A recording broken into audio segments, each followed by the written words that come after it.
Welcome back to another Star Mini Gaming YouTube video. This video is about where do you start when you want to collect Age of Sigmar Death Grand Alliance army. And really, the first thing we have to do is answer one question, and there's three parts to that. And it's really just which of these three things is most important to you. Is it the aesthetic of an army? Is it the competitive level of the army? Or is it the points total that you can get the most bang for your buck starting out? Clearly, if you're on a tight budget, that can be a really big deal, right? If you're trying to hit 1,000 points for maybe your local league, maybe that's what they play at most consistently. Maybe you're looking for the most competitive army because like you perhaps play in a more cutthroat, top tier kind of league where players are looking for the best art list that they can build within their given armies. Competition level is really high. Players are maybe a higher skill level locally than you know as a whole across the globe. Or do you prefer the aesthetic or story of any particular army? And whichever one of those three ultimately would steer you in a different direction in terms of my recommendations. So obviously, I would say start with one of the three. Start collecting boxes. They're all great. The three that Death has, they're all great. They are very different from each other. The units that they offer, what those units can bring to the table, and the really what they bring in terms of all three of those aspects. I mean, their aesthetic is all wildly different. The competitive level of each, I would say, is quite strongly different, and the points totals that they bring, again, range quite a bit. So the first one I want to real briefly touch on is the Malignant box set. This was the first one that released. It's the only one of the box sets I actually own, even though I've looked over what's in the others, and I own almost all the units from all of the box sets, but even the ones I don't have, I've looked over the War Scrolls extensively because I do plan on buying those units. But anyways, the Malignant box set, as advertised on the front of the box and all, building the Mortis engine, the 3 Spirit Hosts, and the 5 Cavalry models as Hex Wraiths, which is, again, the advertised build, brings you to a total of 460 points. If you build some of the alternate options, so instead of building the Mortis engine, you build the Coven Throne, which is the only way that you can kind of switch anything out to get more points out of the box. Your total is at 540. Now, all that being said, like, this is the box that has the lowest maximum amount of points that it can actually reach. This and the Skeleton Horde box set give you all the options on the different units. So, for example, the Hex Wraiths and Black Knights normally come in a box set where you can build either one. And the Coven Throne and Mortis Engine as well come in a single box, and you can build either one. Both of those start collecting sets do allow you to build all the options for whatever model you have. So, for example, in the Skeleton Horde one that we'll talk about in a minute, you can build any of the 3 Mortarchs, and you can build either the Hex Wraiths or the Black Knights based upon that. I'm not 100% sure on the Flesh Eater Quartz one. If you have the option to, for example, build the Terrorgeist as a zombie dragon instead, or to be able to build the Crypt Horrors as Crypt Flayers, perhaps. But regardless, that won't impact too much in terms of why I would recommend that box set, but we'll get to that in a minute. So again, for the Malignant spot set, the obvious strengths of this from a gameplay perspective is the Hex Wraiths are pretty strong cavalry. They're not by any means the best in the game. They're not even the best that Death has to offer, even if you only look at what's currently produced within the Death line, so throwing out the old TK models. The Mortis engine is a very good support piece, especially in larger points games. And if you're building around it, like for Magic, it's one time use per game shockwave ability. If you get that off, can just devastate an opponent. Again, if done properly, it's not going to win a battle by itself, but used in conjunction with the rest of your army, it's quite a powerful effect. You get to heal all of your allied units. At full health, you roll 4d6, and that's the number of inches that basically or the radius for this shockwave effect that it sends out. It inflicts D3 mortal wounds on all enemies within that range. It heals D3 wounds on all allies within that range, so again, big deal. It doesn't bring back dead models, so that is a slight drawback compared to what it could potentially be, but ultimately it's still definitely a powerful effect. It's got a lot of attacks. The attacks don't hit very well, but they do have a good chance of generating a few mortal wounds every turn. It has the ability to basically do the same kind of screaming attacks, or similar screaming attacks to like a Banshee within 9 inches, and that's pretty powerful as well. So it has some good things working for it. The Coven Throne, which is the alternate build that you can build from that box set, is, in my opinion, perhaps the greatest non-Tomb King's behemoth in the Death Army, purely on like a point-for-point kind of level. It's 260 points. It's a hero, so you can make it your general if you want to. Its command ability is not particularly good. It's just if you activate it and you and your opponent are rolling for a priority, in the event of a tie, you can choose to win or choose for them to go first. So it doesn't happen real often, but it's not worthless. It's got a lot of attacks. The attacks hit well. It's got decent amounts of rend. It's got a good amount of wounds. It's pretty fast. It's a wizard, so it can cast spells. Its own unique spell is okay. Again, not particularly amazing. It has the ability for you to choose a single dice roll, so any number of dice, and re-roll it once per game, which is powerful. If you give it particular artifacts such as the Tomb Blade, you kind of reduce or to a degree remove its one real weakness, which is it's one of the few big things in death that can't heal itself.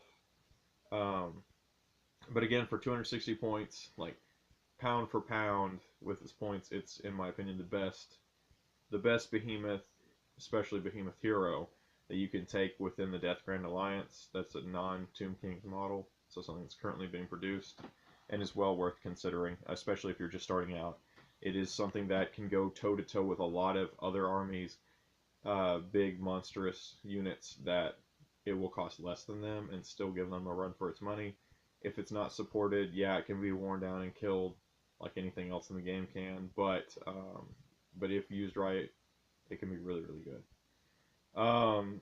So that's going to cover the Malignants. Then we move on to the Skeleton Horde. The advertised, again, building everything as the box kind of shows, is 540 points, but the max that you can build is at 700 points even, I believe. And that's because the big range there is because you get a Mortarch. So you have the option of Arcane the Black as advertised, Neferata, or Manfred von Karstein. I'm a really, really, really big fan of Neferata. That's personally the one I would recommend. She's 440. She's not as flashy as Manfred in terms of her attacking ability. Arcane is clearly the best mage of them. Unless you're really going to build your army around magic, and you're playing the match play system, I don't highly recommend Arcane. He's not bad, and his spell, like the Curse of Years, I believe it's called, has the potential to do a lot of damage, but mathematically, it's not going to do a lot each turn. It's going to do 1 to 2 mortal wounds each turn. He has the ability to cast multiple spells. All the Mortarchs do. He gets the most buffs to his spell casting ability. He gets a +2 when casting any spell. He gets a +3 in total when he's summoning a unit. He gets a +2 when attempting to dispel an enemy spell. If he's your general, he gives all of your wizards that I believe are within 18 or 24 inches of him +6 range to all their casting and dispelling, I believe. So, he suddenly gives your army the ability to outrange your opponent, so they can't even attempt to deny your spells. Like, there's good aspects to him, but with how much magic has been nerfed hard within the match play system, he drops quite a bit lower for me on that. He's also the least able to really pull his own weight by himself in combat. He's 360 points, or is he 340? It's either 340 or 360. I'm sorry, I don't have it written down right here.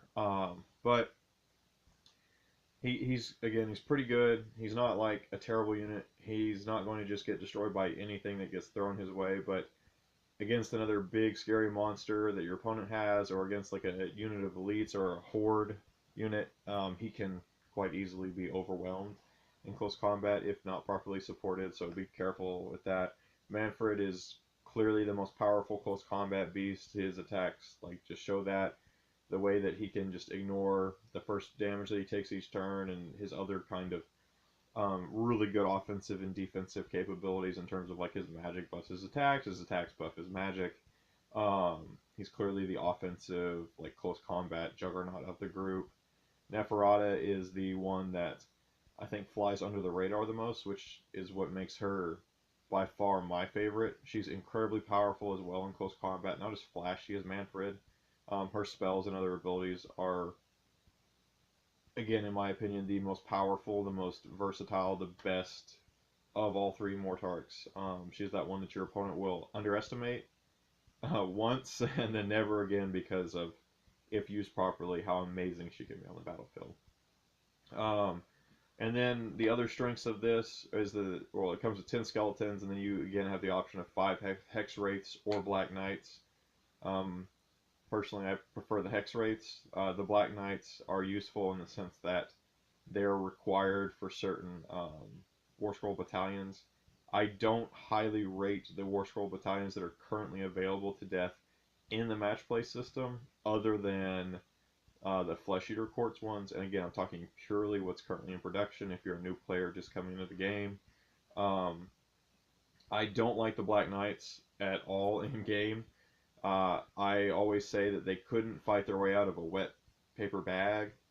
And I know I've seen people make the argument on Facebook and other forums that, hey, you can buff them with this ability and that ability, and you can make them pretty decent. And I'm like, yes, if I was fighting you and you were doing all that and pouring all these special abilities from other units and stacking them all onto this Black Knight unit to make them as good as the Hex Wraiths are on any given turn, you stack all these conditions together to make the Black Knights like in their perfect scenario, at their peak offensive capability, as your opponent, I would be so happy because you have just spent so much of your force to make this one mediocre at best unit good at offense.